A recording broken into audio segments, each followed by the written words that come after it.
Hello viewers, কেমন আছেন সবাই? আশা করি সবাই ভালো আছেন। তো গত ভিডিওতে আপনাদেরকে দেখিয়েছিলাম যে আমার পাখিগুলো 3টি অলরেডি ডিম দিয়েছিল। আর আজকে আরেকবার আমার পাখিগুলোর ডিম অর্থাৎ আমার পাখিগুলো কয়টি ডিম দিয়েছে সেটাই দেখব। তো ভিডিওটি শেষ পর্যন্ত দেখবেন, তাহলেই বুঝতে পারবেন। তো ওখানে নটটা রয়েছে আর ভিতরে মাদিটা রয়েছে।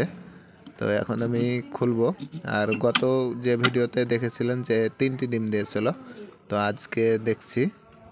তো মাশাআল্লাহ মনে হচ্ছে আমি দেখতে পাচ্ছি যে অনেকটি ডিম দিয়ে দিয়েছে। তো আপনাদেরকে দেখাচ্ছি, একটু পরেই দেখাচ্ছি। টানা 1 মাস ধরে আমার এই পাখিগুলো ডিম দিচ্ছে। তো অনেক দিন গ্যাপ দেওয়ার পর পরে ডিম দিচ্ছে। তো আপনারা জানেন গত 7 তারিখ না 8 তারিখের দিকে আমার প্রথম ডিমটা দিয়েছে, যেটা আমি নিজেও জানি না কখন দিয়েছে। তো চেক করার সময় দেখতে পেলাম। তো আপনাদের দেখাই আজকে কয়টি ডিম হয়েছে আজ পর্যন্ত।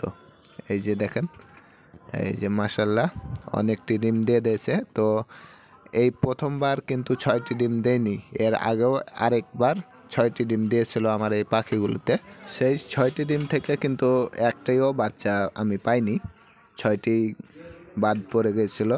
আর তারপরে যে 4টি ডিম দিয়েছিল, 4টির মধ্যে আলহামদুলিল্লাহ 4টি বাচ্চা হয়েছিল, যা ইতিপূর্বে আমি এই ভিডিওগুলো আপলোড দিয়েছিলাম। তো এইবার দেখতে পাচ্ছি যে একটা এপাশের ডিমটা কিন্তু একটু সাইজে ছোট রয়েছে। তো এটা মনে হচ্ছে এটা থেকে বাচ্চা হবে না। আর ওই 5টি ডিম কিন্তু মাশাআল্লাহ অনেক সুন্দর রয়েছে। আর যে ডিমটা ফেটেছিল সেটাও কিন্তু জমেছে।